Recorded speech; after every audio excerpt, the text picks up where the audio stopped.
Magandang hapon sa inyo lahat. Good afternoon to everyone. Kamusta po kayo? Kamusta? When I'm in Watsons, I feel at home because I was endorsing Watsons for many years.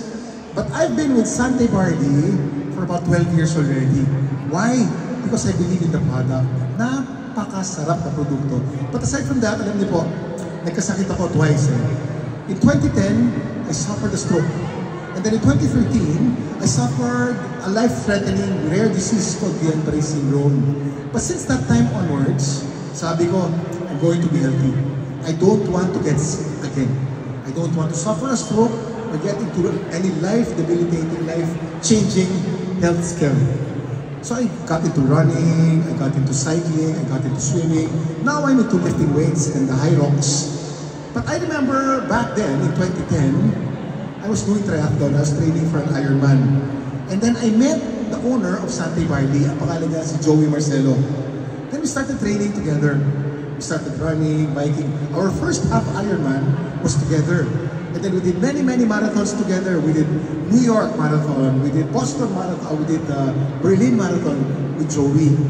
But you know the secret? It's really 50% training, but 50% of it is also eating correct. You cannot out-exercise and out-train a bad diet. And Sante Bardi is the perfect supplement to a good diet.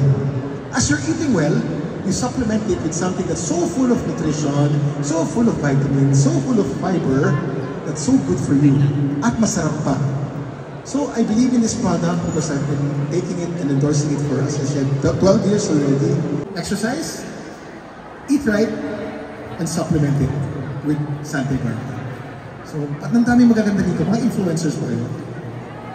Sabi ko na nga ba, sabi ko, ang ganda ng crowd dito. Oh, the influencers also know, I'm an influencer myself. Although I'm on television, I'm on free TV, I'm also very active in social media. Aside from being healthy, this is different naman as an influencer. Sino influencer? Taas ang kamay.